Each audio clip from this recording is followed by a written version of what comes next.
Hey, welcome back. Today we're diving into something that sounds, well, downright impossible. We're talking about how massive airplanes, weighing hundreds of tons, can land in practically zero visibility when the pilots are essentially flying blind. I mean, seriously, think about it. How can a huge passenger jet find a narrow strip of asphalt and touch down perfectly when the view out the cockpit window is just white? It feels like it shouldn't work, but it does, every single day. So let's break down exactly how they pull it off.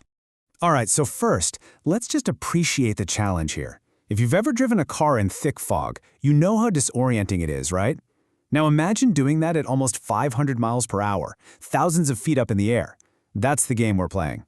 And you know, it's kind of crazy to think that in the early days of flying, it was all about sight. If the pilots couldn't physically see the ground, they just couldn't land. Simple as that.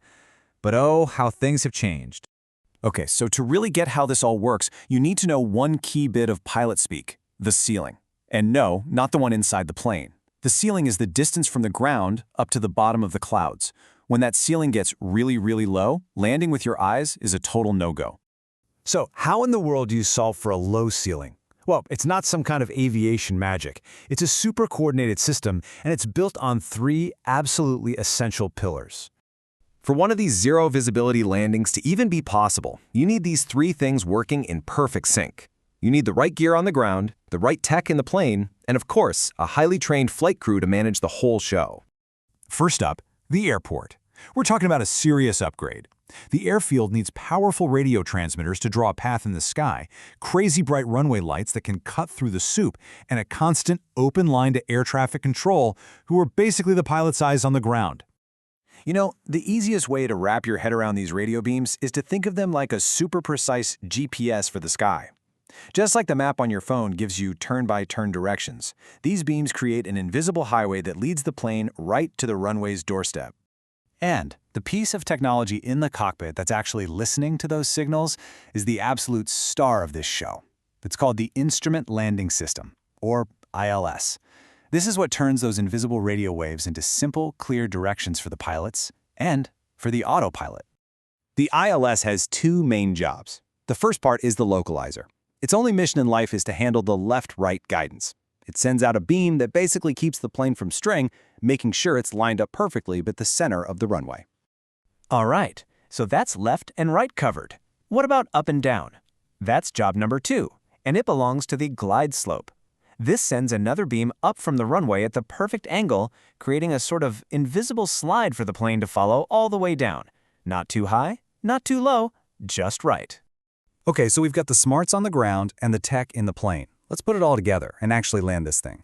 Now, the autopilot is flying the plane, locked onto those ILS signals, but believe me, this is not a hands-off moment for the crew.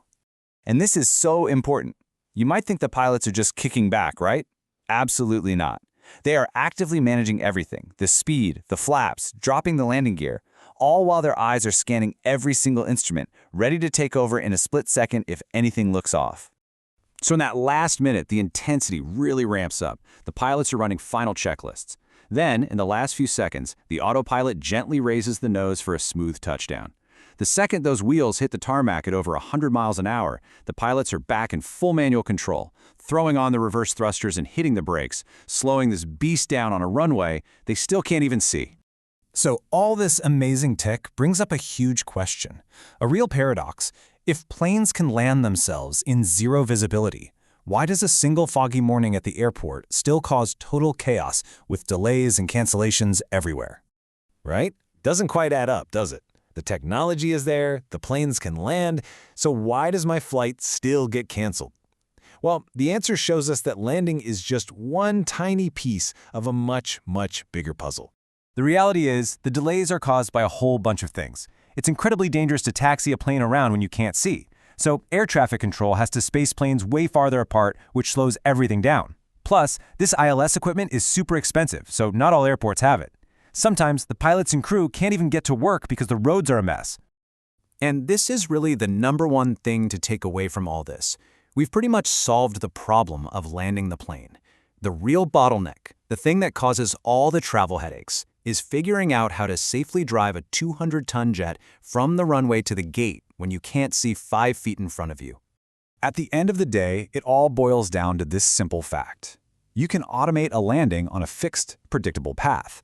But you can't, not yet anyway, automate navigating the tangled web of taxiways around a busy airport. For that, you need a pilot's eyes, and in a thick fog, those eyes just don't work. So here's a little something to think about on your next flight. As you're coming in for a landing, pay close attention. An automatic landing is often so ridiculously smooth you might not even notice. Just think about that incredible symphony of technology and human skill that all has to come together perfectly to make it happen. Could you even tell the difference? Something to ponder. Thanks for tuning in.